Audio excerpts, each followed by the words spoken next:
Very little is left of the ancient North American monuments. More than 90% of the structures that were documented in the 19th century are now completely gone. And of the less than 10% that remain,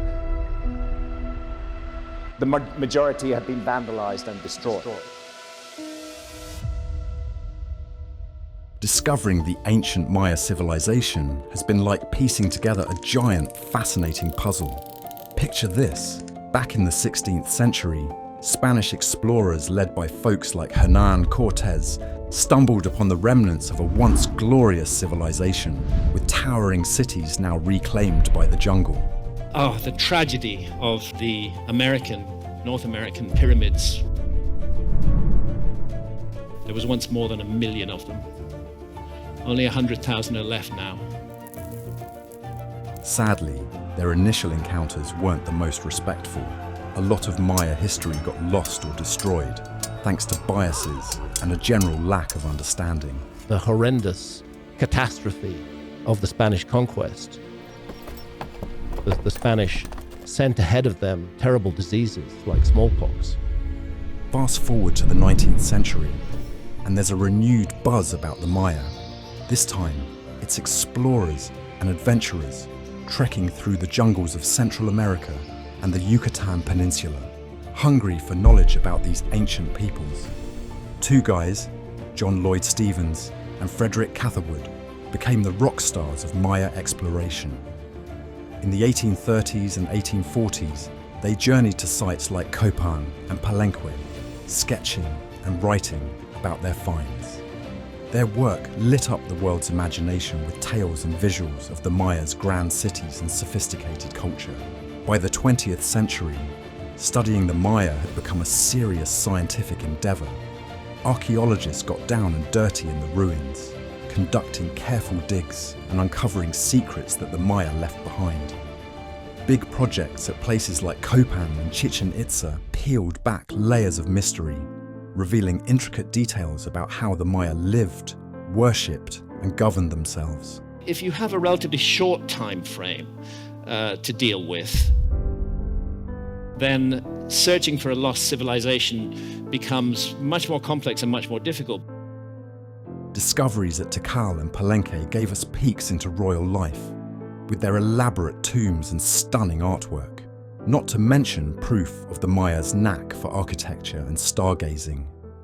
The lost city of El Mirador, hidden for centuries beneath the dense canopy of northern Guatemala's jungle, stands as a monumental witness to the ancient Maya civilization's grandeur and ingenuity. Rediscovered in the late 20th century, this city has profoundly reshaped our understanding of the Maya, pushing back the timeline of their architectural and societal achievements to much earlier than previously recognized. Flourishing from the 6th century BCE, El Mirador was a preeminent city in the Maya world during the pre-classic period, centuries before the rise of the more commonly known classical Maya cities such as Tikal and Palenque.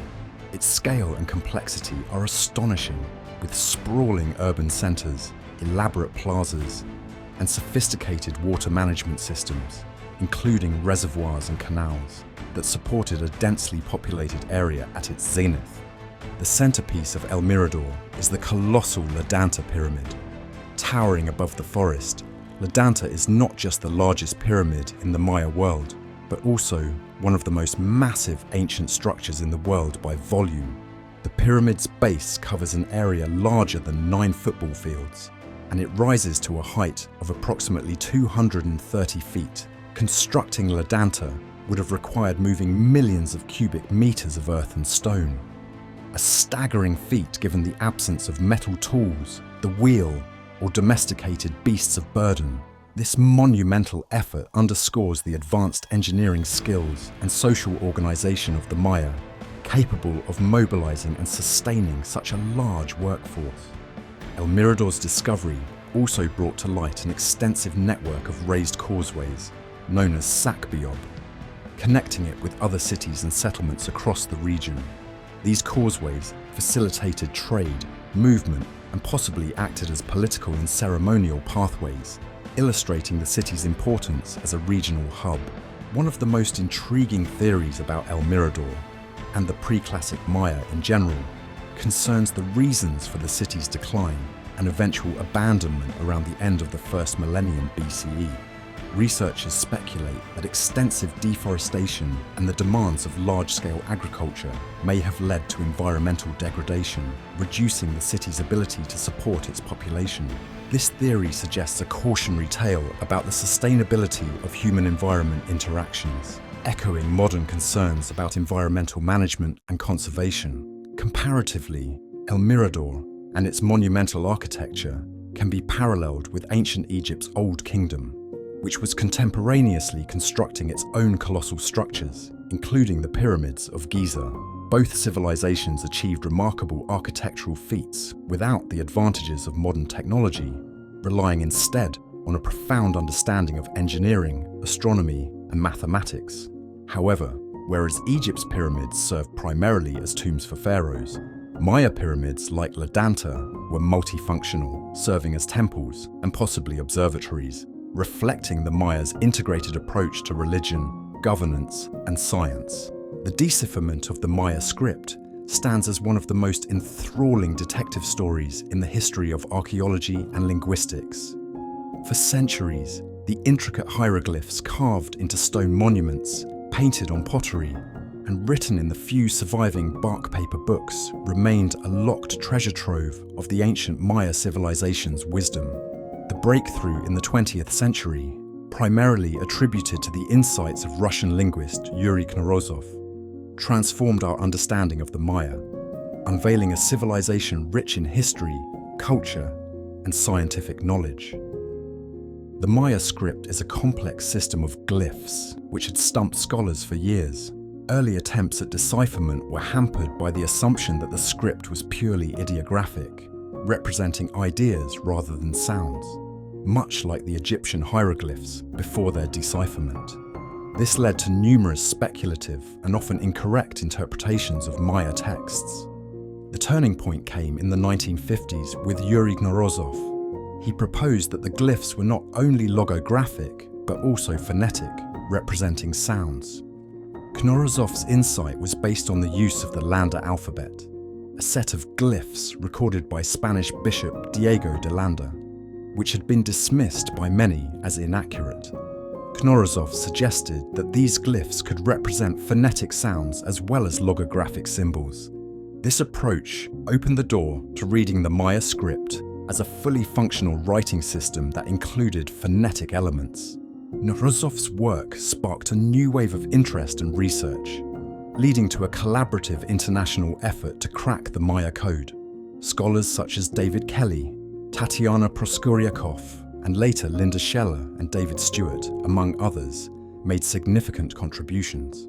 Proskuriakov, in particular, was instrumental in demonstrating that many inscriptions were historical records of Maya rulers and their deeds, rather than purely mythological texts as previously thought. This shifted the direction of Maya epigraphy towards historical reconstruction. One fascinating theory that has emerged from the study of Maya texts is the advanced nature of Maya astronomy and mathematics.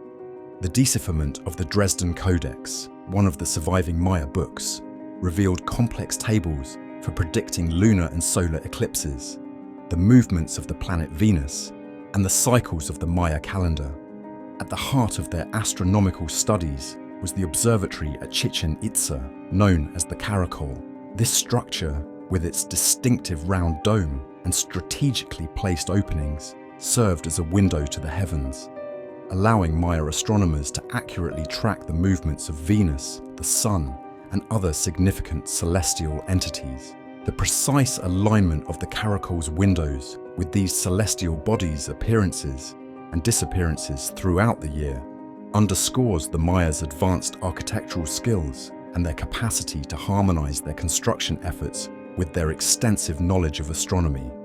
This integration of astronomy into various aspects of Maya life highlights a civilization that valued the stars not merely as subjects of curiosity, but as essential guides for earthly endeavors.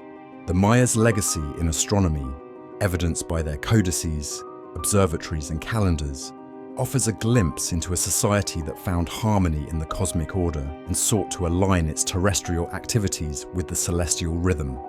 It's a tale not too dissimilar to the story of the Rosetta Stone and the Egyptian hieroglyphs, but with a twist. You see, the Rosetta Stone was like getting the cheat codes to understand Egyptian hieroglyphs because it had translations right there.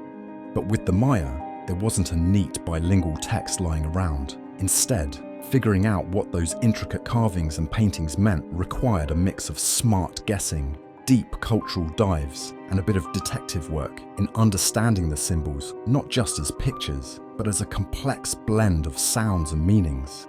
Now imagine trying to understand a writing system that's not only about what things are, but also how they sound. And that's what the Maya script is all about.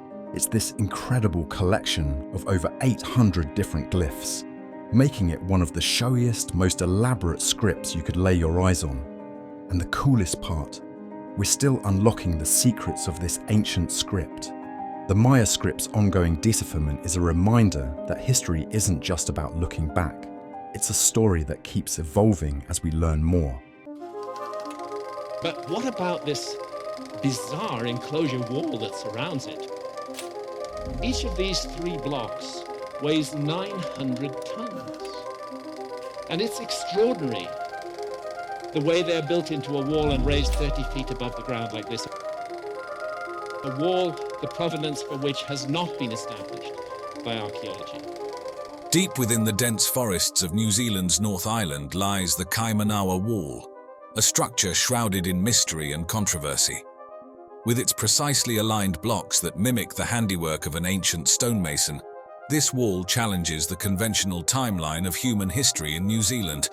Could this be the remnants of a lost civilization, or simply an incredible feat of natural geology? Or was there another creator of these walls we don't know about? As debates continue and theories abound, the Kaimanawa Wall invites explorers and scholars alike to delve into its mysterious presence, potentially rewriting history with each new discovery. In the 1990s, an unexpected discovery by helicopter pilot Barry Brailsford dramatically shifted the focus of historical and archaeological exploration in New Zealand. While flying over the dense, rugged terrain of the Kaimanawa Ranges in the central part of the North Island, Brailsford spotted an unusual formation. From his aerial vantage point, this formation was clearly visible as a series of large, neatly arranged stone blocks. Their unusual and striking regularity, characterized by straight lines and precise angles, made them stand out distinctly from the natural ruggedness of the surrounding landscape. This area of the Kaimanawa Forest Park is quite remote and not easily accessible on foot, which likely explains why the formation had remained unnoticed by ground-based observers. Recognizing the potential significance of his find, Brailsford took decisive steps to ensure that both the public and the scientific community became aware of the formation. He began by capturing photographs of the wall. These images were crucial for documenting its characteristics and facilitating the initial assessments by geologists and archaeologists. Understanding the broader implications, Brailsford also reached out to local media outlets, sharing his findings and the intriguing images of the wall. This proactive engagement with the media was instrumental in sparking widespread interest and debate about the nature and origins of the wall, bringing it into the public eye and making it a subject of fascination and controversy in equal measure. The Kaimanawa Wall and its peculiar features bear a striking resemblance to ancient megalithic structures, sparking a lively debate about its origins, whether it's a product of natural geological processes or an artifact of an ancient civilization. The wall is remarkable for its orderly assembly of large rhyolite blocks. These stones are not only uniform in size, but also exhibit geometric precision with their straight edges and sharp angles, characteristics that are uncommon in natural rock formations, which typically show more random and varied profiles. The wall stretches approximately 30 meters in length and stands about 2 meters high. Each block is nearly identical in size, which varies slightly, but stays within a narrow range, suggesting a level of precision that is either a remarkable act of nature or evidence of human craftsmanship. To understand more about this mysterious structure, detailed geological surveys have been conducted at the site. These involve analyzing rock samples and the structural composition of the wall to determine the type of rock, its age, and the possible geological processes that could have led to such a structured appearance. The findings reveal that the wall is composed of rhyolite, a volcanic rock prevalent in the Taupo volcanic zone. Rhyolite can fracture naturally in straight lines, particularly under conditions where the lava cools uniformly and slowly. The uniform and angular disposition of the blocks at the Kaimanawa wall is consistent with certain types of natural stone fracturing processes, known in geology as jointing, which can create angular and straight fractures. Most geological assessments classify the Kaimanawa wall as a natural formation, primarily because of the natural occurrence of columnar jointing in volcanic rocks, similar to rhyolite. This process can result in formations with surprising geometric regularity, akin to those found in well-known sites like the Giant's Causeway. The debate continues, however, as these compelling comparisons and scientific analyses deepen the mystery, leaving room for different interpretations and ongoing research into this megalithic structure.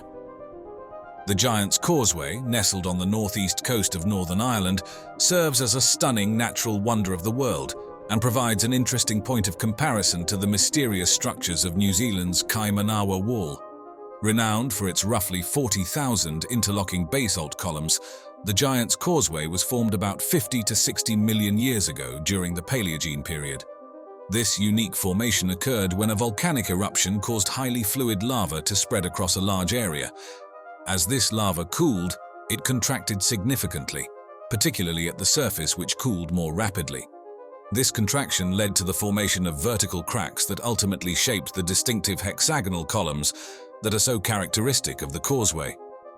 Interestingly, while most of these columns are hexagonal, they can have anywhere from 4 to 8 sides. The columns vary in height, with the tallest reaching about 12 meters and diameters ranging from 15 to 25 centimeters.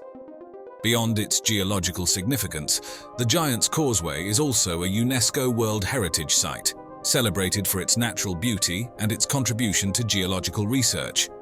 This site is particularly valued for its classic example of columnar jointing, offering vital insights into volcanic cooling processes. It acts as a crucial natural laboratory for geologists who study these phenomena and has played a pivotal role in confirming theories regarding the cooling rates and contraction forces of basaltic lava. The site is also deeply embedded in local mythology and folklore, most notably through the legend of Finn McCool, an Irish giant. According to legend, Finn built the causeway to reach Scotland and confront another giant.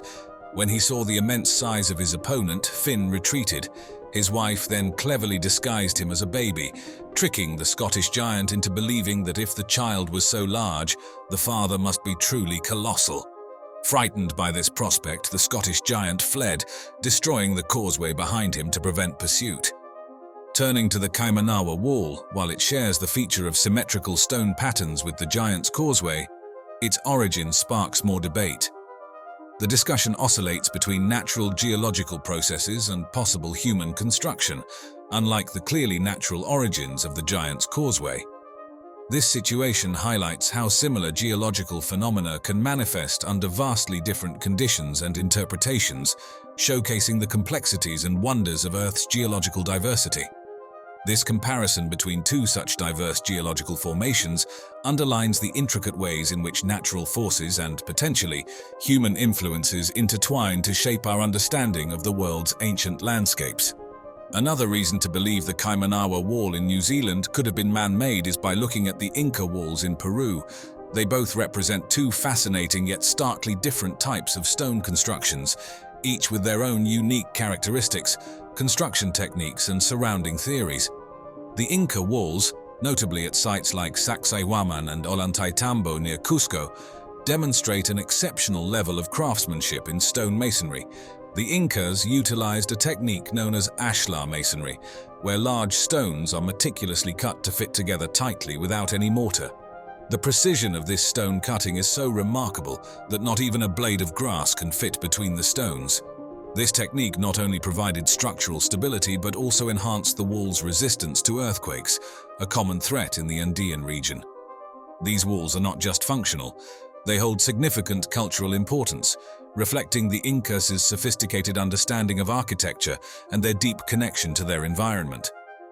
The alignments of the walls with celestial events like solstices and equinoxes underscore their importance in Inca religion and agricultural practices.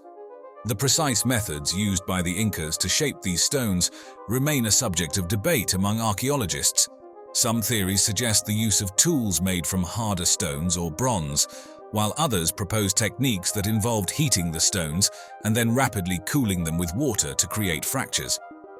In contrast, the origin of New Zealand's Kaimanawa Wall is shrouded in debate.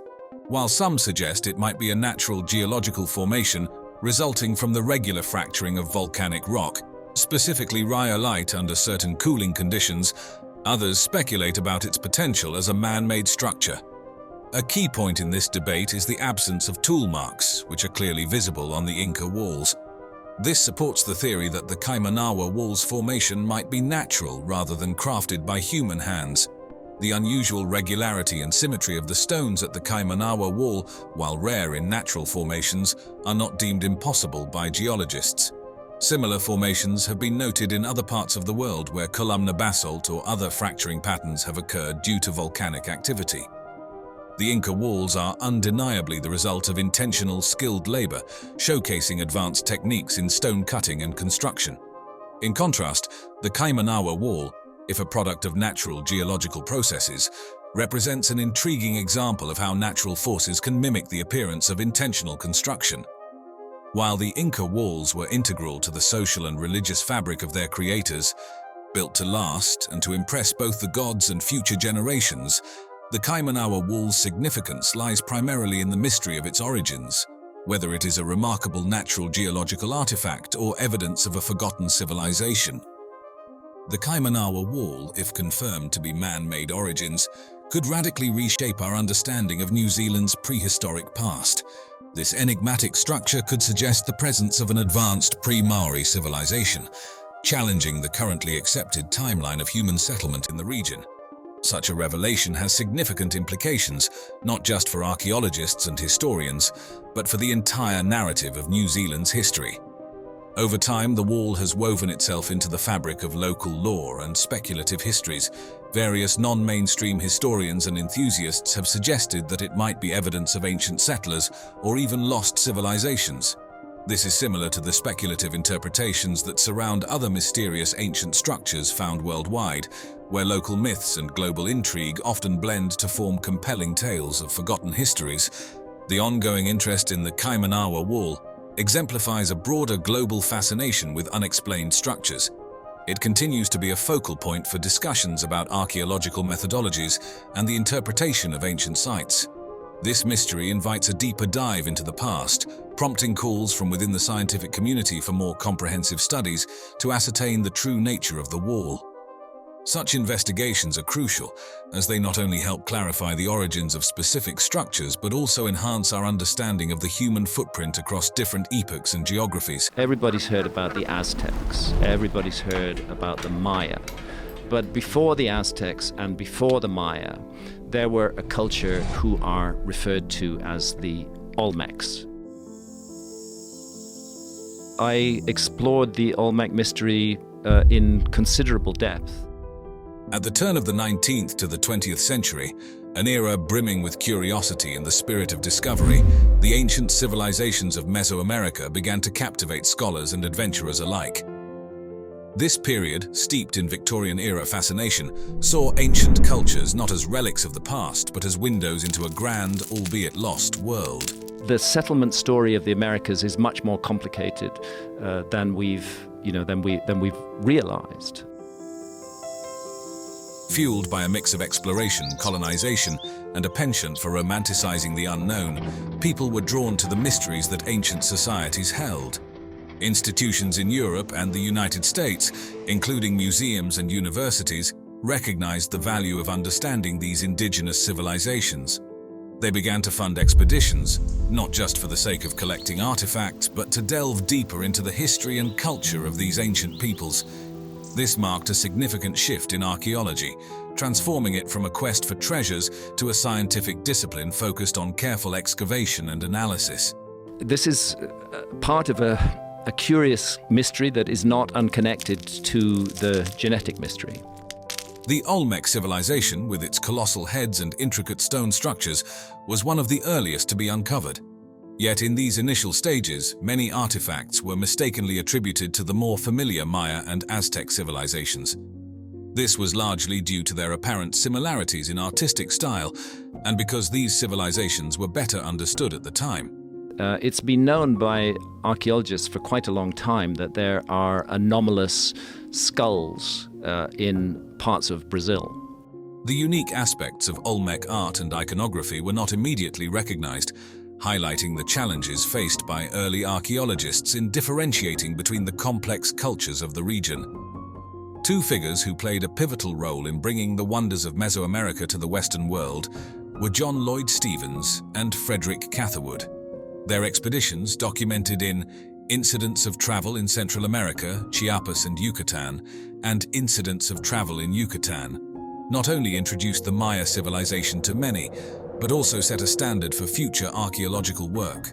Their detailed illustrations and engaging narratives captured the imagination of the public, sparking a wave of interest in ancient Mesoamerican cultures. This era also saw the beginnings of comparative archaeology, where discoveries from Mesoamerica were placed in a global context, offering new perspectives on the development of human societies. Museums evolved from mere collections of curiosities to centers of research and education, significantly contributing to the dissemination of knowledge about these ancient cultures. Furthermore, the late 19th and early 20th centuries witnessed the emergence of interdisciplinary approaches in archaeology, incorporating anthropology, linguistics, and even early environmental science, which enriched the understanding of Mesoamerican civilizations. The story of how the colossal stone heads became recognized as a key to understanding the Olmec civilization is a fascinating tale of curiosity, exploration, and eventual enlightenment within the archaeological world. Initially stumbled upon by Western archaeologists in the late 19th and early 20th centuries, these massive sculptures, some towering over 9 feet tall and weighing several tons, presented a mystery. But what's fascinating about them is they are supposedly the first high civilization of Central America. With their distinctive facial features, including flat noses and fleshy cheeks and often adorned with helmet-like headgear, they captivated those who found them but left many questions unanswered. What do we think those helmets were that they were wearing? Nobody knows, because no physical example of such a helmet has ever been found, just like no physical example of an Egyptian pharaoh's crown has ever been found. The first significant acknowledgement of these heads came from José Melgar Serrano in 1862, when he uncovered one at Tres Zapotes in Veracruz. Melgar described the sculpture as having Ethiopian features, a reflection of the era's interpretations and biases, underscoring how little was known about the Olmecs then. Although Melgar's discovery was groundbreaking, it was initially seen as an isolated find rather than evidence of a broader, unknown civilization. For decades, these colossal heads were viewed more as curious anomalies rather than vital cultural artifacts. Without a wider archaeological context, their true significance was overlooked, and they were sometimes wrongly attributed to other known civilizations like the Maya or Aztec, or even to entirely speculative, unknown cultures. It was a puzzle missing its broader picture, waiting for the pieces to be put together. The narrative began to shift in the mid-20th century, thanks to more focused and systematic excavations in the Olmec heartland, led by archaeologists such as Matthew Stirling. These efforts unearthed additional colossal heads alongside other artifacts, helping to piece together the puzzle of the Olmec civilization. It was through this dedicated work that the Olmecs were finally recognized as a distinct and influential culture in Mesoamerica, predating and potentially influencing subsequent civilizations like the Maya and Aztecs. In 1945, a groundbreaking expedition led by Matthew Stirling to San Lorenzo Tenochtitlan dramatically advanced our understanding of the Olmec civilization, an enigmatic culture that laid the foundational stones of Mesoamerican history. Recognizing the potential significance of these sites, the Smithsonian Institution stepped in, providing the necessary support and funding for a more thorough exploration. The vastness of San Lorenzo, spreading across several kilometers, presented another hurdle. It was impossible to excavate the entire site in one go, so Stirling and his team had to make strategic decisions about where to dig, prioritizing areas where surface finds indicated the presence of significant artifacts. This meticulous approach to excavation was critical, requiring careful planning, mapping, and a methodical technique to ensure the delicate artifacts, some centuries old, were preserved for future study. As they cleared the jungle overgrowth and dug into the ancient soil, Sterling's team was not just unearthing artifacts, they were also piecing together the story of the Olmec civilization. Every artifact, every stone, and every fragment of pottery added a new chapter to our understanding of this ancient culture. The detailed recording and documentation of their findings were essential, providing a basis for future analysis and helping to paint a fuller picture of the Olmec way of life.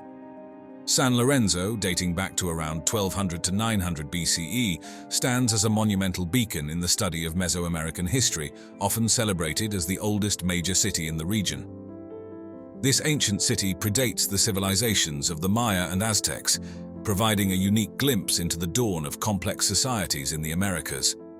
Thanks to radiocarbon dating, researchers have been able to pin down the timeline of San Lorenzo, offering a clearer view of the Olmec civilization's early days. Among the most striking discoveries at San Lorenzo, the site has yielded jade figurines and celts, indicating robust trade networks and the cultural significance of jade. An array of pottery styles found at the site offers insights into daily life, artistic expression, and the Olmec's trade relations.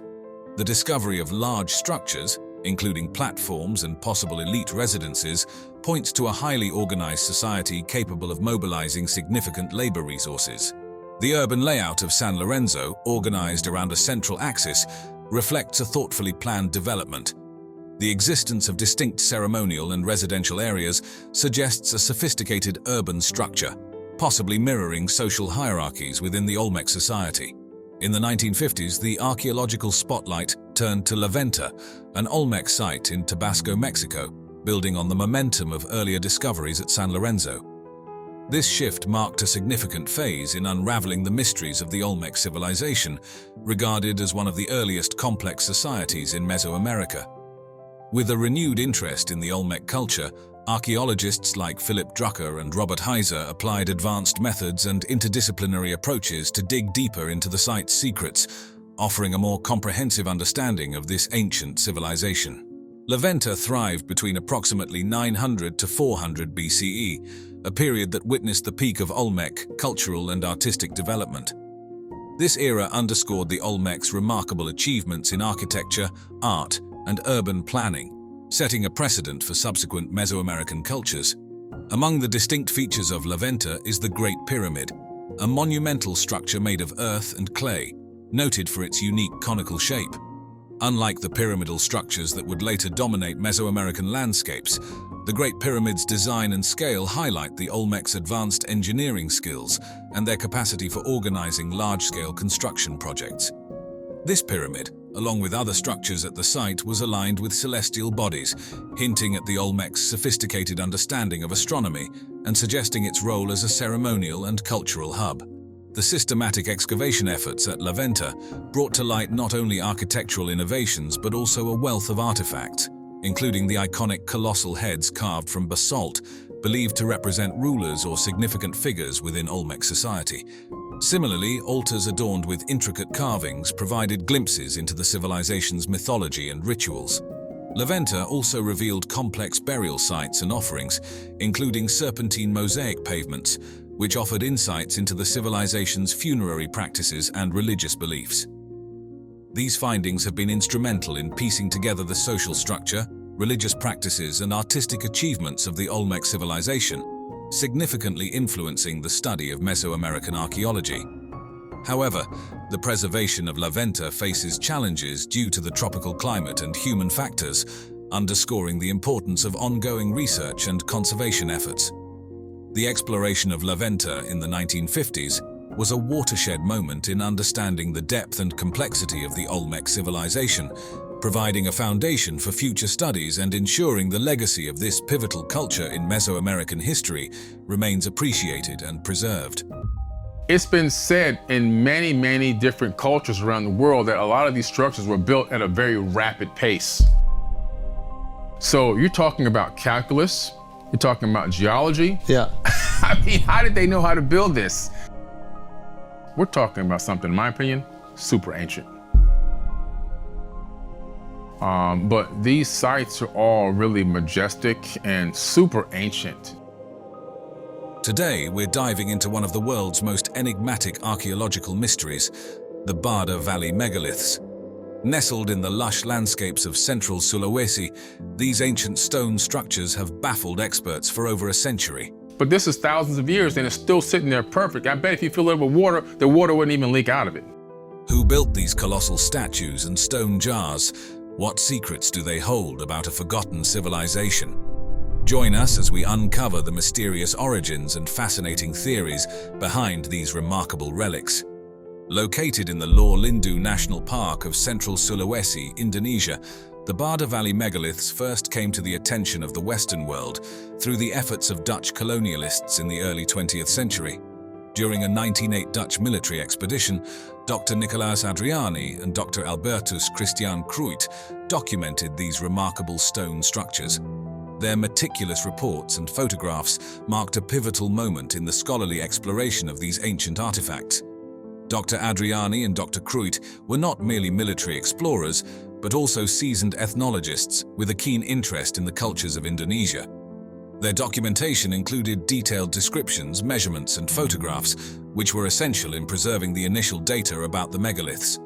These early records remain a valuable resource for researchers today, as many of the megaliths have since weathered and eroded. Their efforts sparked a wave of academic curiosity that has continued for over a century, although the remote location and challenging terrain of the Bada Valley have limited extensive archaeological studies. Nobody honestly knows who did the work. We simply know that it was an ancient civilization that obviously had advanced technology. The origins of the Bada Valley megaliths are shrouded in mystery. No written records or definitive oral traditions link these structures to a specific culture or time period, leaving their creators and purpose open to interpretation. This absence of concrete historical context has led to a multitude of theories, each offering a different perspective on these enigmatic stones. Determining the age of the Bada Valley megaliths has proven challenging. Some researchers estimate that the megaliths could date back as far as 2000 BCE, based on stylistic comparisons with other ancient Southeast Asian artifacts. Others argue for a more recent origin, proposing that they were created around the 14th century CE. All of these places are likely pre-cataclysmic, so at least 13,000 years old. The primary difficulty in dating these structures lies in the lack of organic material associated with them, which precludes radiocarbon dating. In the absence of direct dating methods, researchers have turned to indirect clues. For example, the weathering patterns on the stones suggest they have been exposed to the elements for many centuries. Additionally, the tools and techniques required to carve such hard stones indicate a sophisticated level of technology that was not commonly available in the region until later periods. Despite these efforts, the precise timeline of the megalith's creation remains elusive. A unique and particularly fascinating aspect of the Bada Valley megaliths is the presence of a megalith known as Lanka Bulawa. This particular megalith is not only one of the largest, but also features detailed carvings of human-like figures. The intricacy of these carvings suggests a high degree of skill and artistic expression. One intriguing theory about the Bada Valley megaliths proposes that they were created as part of a complex system of territorial markers and spiritual waypoints.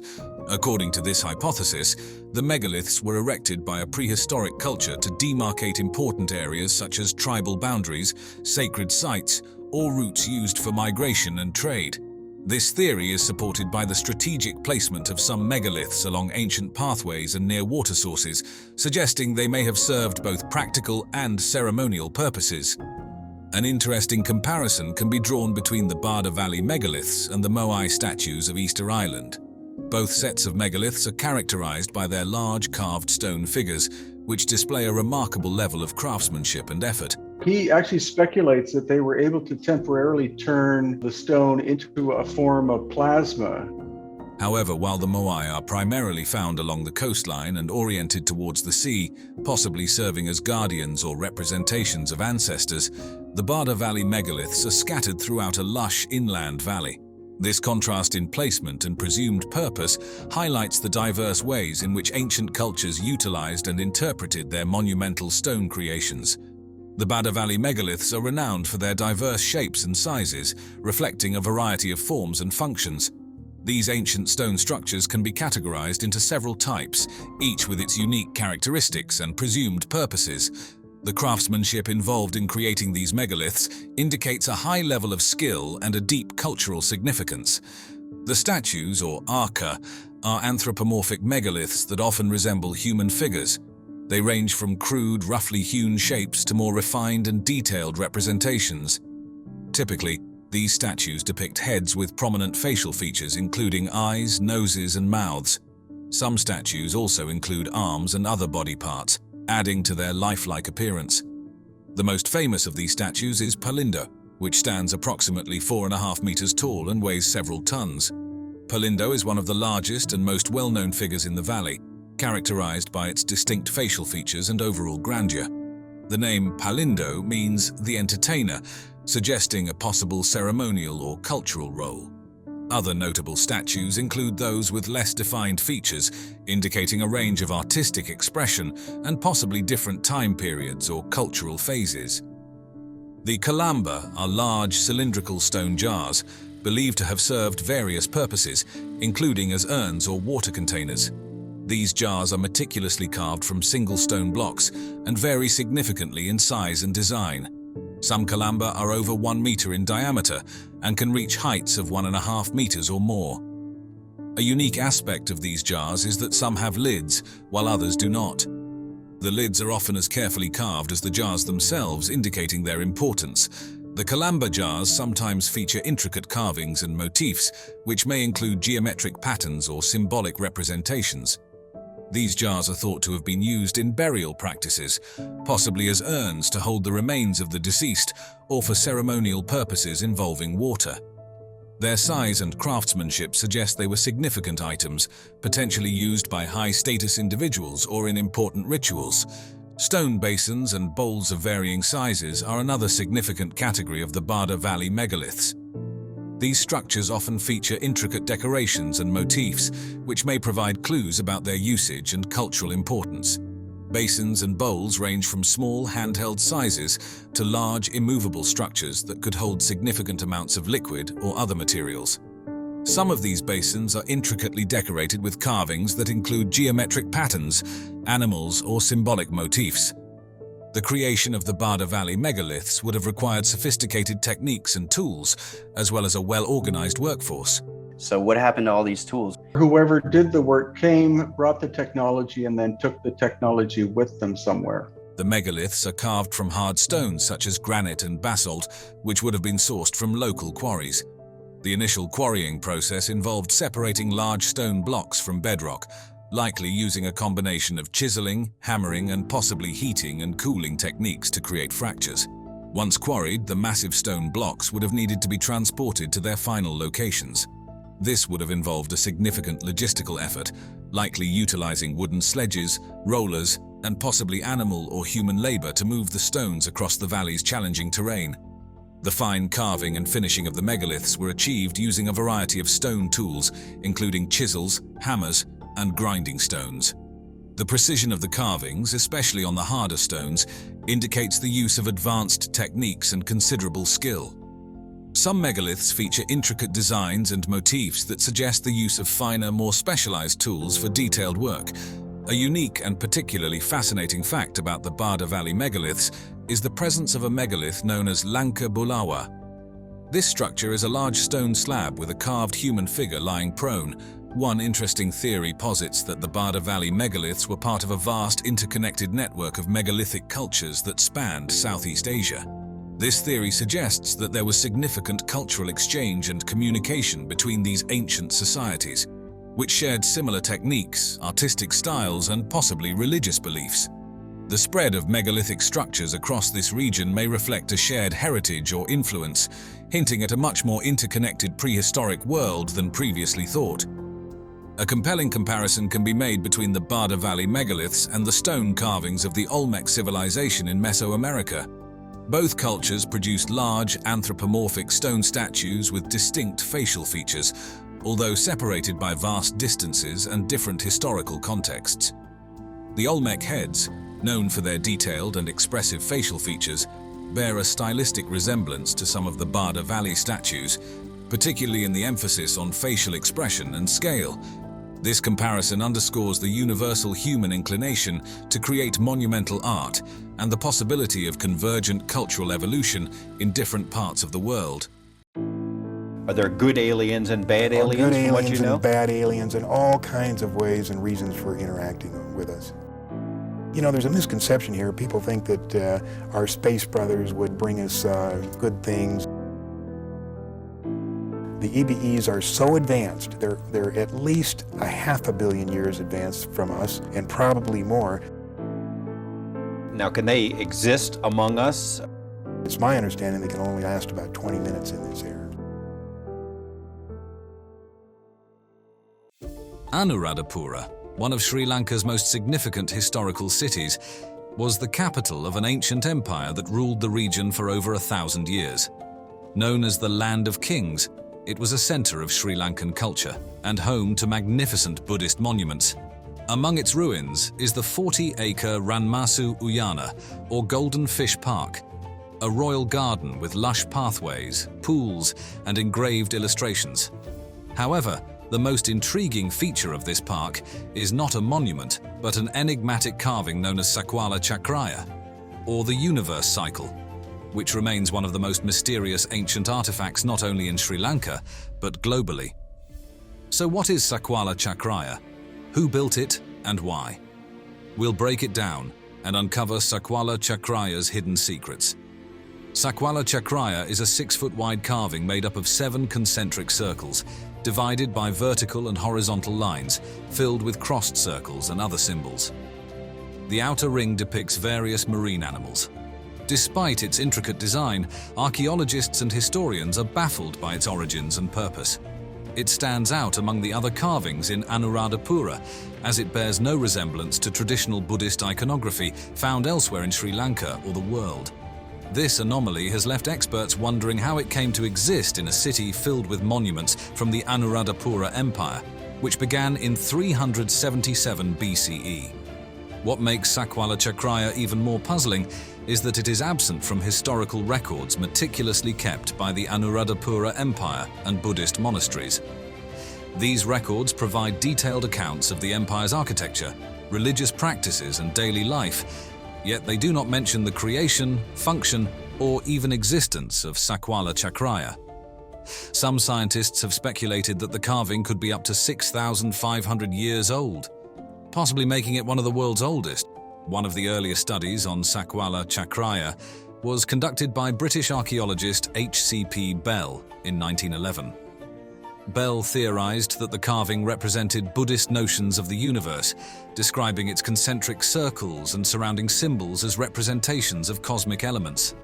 However, this explanation fell apart when researchers noted that the carving's design did not match any known Buddhist universe depictions, which prompted further speculation. Some suggested that Sakuala Chakria might be a blueprint for a technical project, like an irrigation system or a place for discussion, as indicated by the 4 seats carved into the rock nearby. Recent interpretations of Sakuala Chakria propose that the carving resembles modern electrical diagrams. The concentric circles may represent electromagnetic waves, while symbols resembling satellite antennas and circuit components have sparked theories that the carving could be an ancient electrical blueprint. Though these ideas may seem far-fetched, they have gained attention due to the remarkable resemblance between the carving's symbols and modern technical diagrams. Additionally, the possibility of ancient civilizations using electricity is not entirely dismissed by some researchers, though it remains speculative. Even more extraordinary are local legends, which claim Sakuala Chakria is a Stargate, a portal to other parts of the universe. According to Sri Lankan epics, this Stargate allowed gods to travel between Earth and distant cosmic destinations. Many people believe that the carving holds a secret code that, when activated, could open the Stargate. Some tantric Buddhist monks still meditate in front of the carving, hoping to unlock its potential. Although this theory is dismissed by mainstream science, paranormal researcher Praveen Mohan added to the mystery in 2019 when he detected unusual energy emissions from the carving using an EMF detector. Further investigations of Anuradhapura reveal that its ancient builders possessed remarkable astronomical knowledge. A study in 1996 by researcher Mihindukula Surya, Susantha Fernando, found that 3 of the city's main stupas were aligned with 3 stars in the Orion constellation. This astronomical precision extended beyond the stupas. Archaeologists discovered that Ranmasu Uyana, the park where Sakuala Chakria sits, served as an astronomical calendar. Stone structures in the park were designed to track the positions of the sun and stars, marking the solar year and predicting important astronomical events. The question remains, how did Anuradhapura's ancient builders acquire such advanced knowledge? Their expertise wasn't limited to astronomy. The Anuradhapura region is also famous for its engineering marvels, including an advanced hydraulic system that provided water for agriculture, drinking, and royal gardens. This system, consisting of interconnected reservoirs, canals, and modern-style valve pits, is still considered a model for modern water management. With Sri Lanka facing the effects of climate change, researchers are looking to this ancient hydraulic system for solutions to current water management issues. During the empire's prominence from 377 BCE to 1017 CE, Anuradhapura became a hub of world knowledge, attracting scholars from as far as China and Kashmir. Visitors came to study texts and receive guidance from sages on subjects like science, engineering, agriculture, and philosophy. Interestingly, archaeological evidence suggests that a thriving settlement existed in Anuradhapura centuries before the empire officially began. This raises questions about the origins of this advanced civilization and how it acquired such profound knowledge. One possible clue lies in the great South Asian epic, the Ramayana. Composed between the 8th century BCE and the 3rd century CE, it tells the story of the Indian prince Rama and his battle with the evil king Ravana of Lanka. While Ravana is portrayed as the antagonist in the Ramayana, Sri Lankan sources view him differently, as an extraordinary leader of an advanced civilization. Ravana was said to be a scholar, inventor, and legendary scientist who wrote about medicine and astrology. According to legend, he possessed advanced technologies, including the Pushpaka Vimana, a flying machine described as a chariot resembling a bright cloud in the sky. Ravana's reign is said to have been one of great prosperity, with tales of even the poorest households eating from golden pots. For Sri Lankans, Ravana is not a mythical figure, but a real king who ruled thousands of years ago, around 7,000 years before the present day, according to the Ramayana. This raises the question, how could Ravana have had access to advanced technologies like flying machines, cures for diseases, and astronomical knowledge far ahead of his time? Some believe that the answers to these questions can be found at the incredible archaeological sites around Anuradhapura. One of the most famous of these is Sigiriya, a fortress built atop a 600-foot column of rock, located about 45 miles from Anuradhapura. Sigiriya was a marvel of ancient engineering, complete with a palace, landscaped gardens, and a massive pool. Archaeologists believe the fortress was in use at least 1,500 years ago, but the scale of the construction still baffles researchers. The builders of Sigiriya are said to have moved over 3 million bricks to the top of the rock, which seems impossible without modern technology. Additionally, the 90-foot-long water tank atop the rock was carved out of solid granite, and despite droughts or heavy rains, it never dries up or overflows. This engineering feat has baffled scientists, leading some to speculate about how the ancient builders could have achieved such precision with primitive tools. According to ancient Sri Lankan sources, Sigiriya was built by the gods as an impregnable fortress for King Ravana.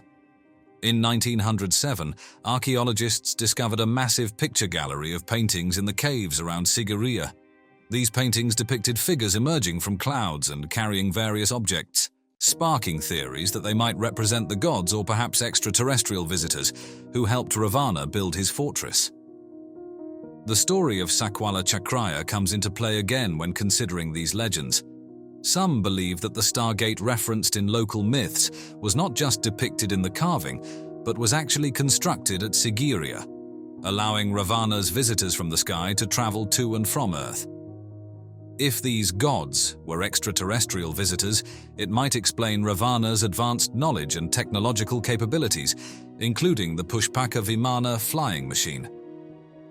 About 60 miles from Sigiriya lies another intriguing site, Danigala Circular Rock, known to locals as Alien Mountain due to frequent UFO sightings. According to legend, Danigala was the site of Ravana's aviation headquarters, where he landed and launched his flying machines. Locals believe that the knowledge of flight Ravana possessed came from the visitors from the sky, and that Danigala served as a landing pad for their crafts. In modern times, hundreds of UFO sightings have been reported at Danigala, adding to its mystique. As research continues, the mystery surrounding Anuradhapura, Sigiriya, and Sakuala Chakria deepens. And while we're on the subject of Southeast Asia, where something very interesting has recently rocked the world of archaeology. It's another Göbekli Tepe, if you like. It is a piece of hard evidence that is rewriting history. He says it's a strong case, but not an easy case. We're up against the world's belief. Nan Madol, often dubbed the Venice of the Pacific, is a captivating archaeological site located off the southeast coast of Pohnpei in the Federated States of Micronesia. This complex of artificial islands linked by a network of canals stands as a testament to the engineering marvel of ancient Pacific Island civilization. The historical context and discovery of Nan Madol stretch through several phases, from early European documentation to extensive scientific studies, unraveling the mysteries of this mysterious site. The first known European to document Nan Madol was Fyodor Litka, a Russian navigator and explorer. During his 1828 voyage in the Pacific, part of a broader Russian initiative to explore and understand the region, Litka encountered the massive stone ruins on a series of artificial islets. He described them as an engineering feat unparalleled in the Pacific Islands. Nan Madol's location off Pohnpei made it a significant discovery, highlighting a site that reflected extensive knowledge and influence across the Pacific Ocean during that era. The real focus on Nan Madol's archaeological significance began with the German colonial administration's takeover of the Caroline Islands. This period marked the start of more focused archaeological attention directed toward the site. Throughout the 20th century, numerous archaeologists from various countries, including the United States, Japan, and local Micronesian scholars, conducted in-depth investigations. These efforts aimed to decode the secrets of the site's construction, its purpose, and the society that built it. Researchers delved into the architecture, artifacts, and human remains found across the approximately 92 artificial islets, seeking insights into the social structure, religious practices, and daily life of its past inhabitants. This detailed archaeological work, which began earnestly in the early 1900s, continues into the 21st century, striving to document and preserve this unique cultural heritage site and understand the development of complex societies in the Pacific. In recent years, the Japanese government has stepped in to assist financially with the preservation and study of Nan Madol, recognizing its regional heritage and historical significance. This contribution underscores the site's importance and aids in ongoing research and conservation efforts. Moreover, in 2016, Nan Madol was designated as a UNESCO World Heritage Site, bringing international attention and resources to its preservation efforts. This designation has been pivotal in enhancing the site's management and conservation, ensuring that Nan Madol remains preserved for future generations. The involvement of local scholars and the Pohnpeian community has been crucial in bridging the gap between past and present. Their knowledge of oral histories and traditional practices has enriched the archaeological data, providing a deeper understanding of Nan Madol's historical and cultural context. This local engagement not only supports scientific inquiry, but also ensures that the heritage of Nan Madol continues to be a living part of the community's identity and history. One of the most thought-provoking and mysterious aspects of Nan Madol is the legend surrounding its construction, particularly the origin story of the Sordelur dynasty. According to local Pohnpeian folklore, the founders of Nan Madol were two brothers, Olosopa and Olosipa, who came from somewhere in the west or northwest, guided by a flying dragon. These brothers were not just ordinary men, but were skilled in sorcery and possessed the mystical ability to command spirits and elements. The brothers initially sought to build an altar on Pohnpei to worship Nanison, the god of agriculture, by using a massive floating stone brought from another island.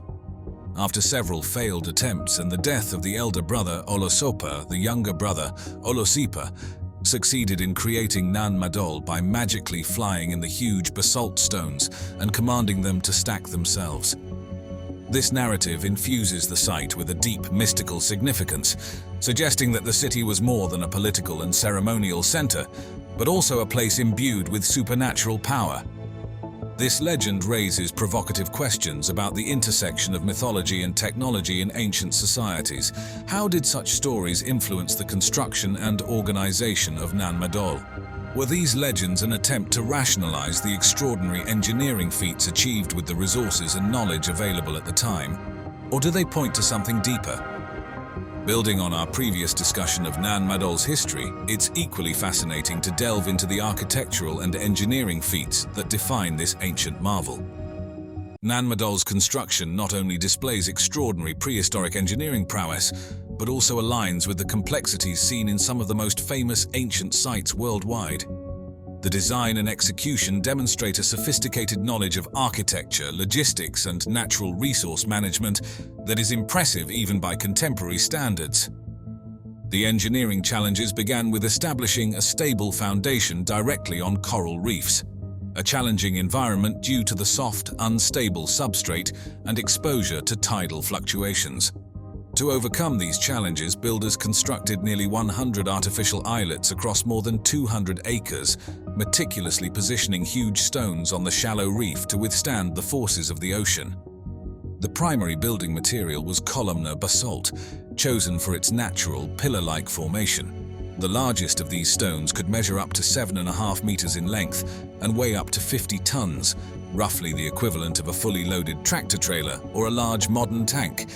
The total volume of basalt and coral fill used in creating the islets is estimated to be in the hundreds of thousands of cubic meters.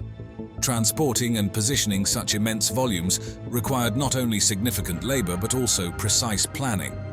One of the site's greatest mysteries is how these massive basalt logs were moved several kilometers without the use of wheels, a technology not known to exist in prehistoric Micronesian cultures. An interesting theory suggests that the builders might have utilized the buoyant properties of bamboo rafts to float these massive stones across the lagoon, a method that would have alleviated weight issues and provided a feasible means to transport heavy loads across water. The construction of Nan Madol shares some intriguing parallels with other monumental projects like the Great Wall of China, which also required adapting construction techniques to challenging environments. Both the Great Wall and Nan Madol showcase the ingenuity of their respective builders in using available materials and innovative methods to overcome environmental challenges. Another fascinating theory about Nan Madol involves the potential use of a natural cement or geopolymer, similar to methods speculated to have been used in the construction of the Egyptian pyramids. While there is no direct evidence for this at Nan Madol, the precision fit of the stones suggests that some form of binding agent might have been employed to secure the structures against the forces of the tide. As previously mentioned, Nan Madol was meticulously planned as a series of approximately 100 artificial islets spread across more than 200 acres of a tidal lagoon. These islets were connected by a network of canals serving dual purposes. They facilitated transportation across the city and acted as defensive barriers against potential invaders. This strategic use of the aquatic environment for defense can be likened to ancient moated structures but executed on a far grander scale. Each islet was clearly differentiated by function, with distinct zones for the elite commoners and ceremonial activities, reflecting a highly stratified society, where social status dictated spatial occupation within the urban layout. The elite's residences were strategically placed to offer both privacy and protection, often located on the more central islets which were better defended and closer to the ceremonial centers. These areas featured larger structures and more elaborate basalt log constructions. The ceremonial islets, particularly those like Nandoas, were the focal points of the city. Nandoas itself is an engineering marvel, featuring walls over 8 meters high and 5 meters thick, constructed entirely from huge basalt logs. These logs were fitted together without mortar, relying on their massive weight and the puzzle-like fit of their hexagonal shapes to create stability. Nan Duas housed the tombs of the Sordala rulers, making it a key place of power and significance. The design of Nan Duas suggests that it served not only as a tomb area, but possibly also as a site for major ceremonial gatherings and the enactment of important rituals, which reinforced the rulers' divine status and their control over society. Comparing Nan Madol with other ancient constructions offers interesting insights.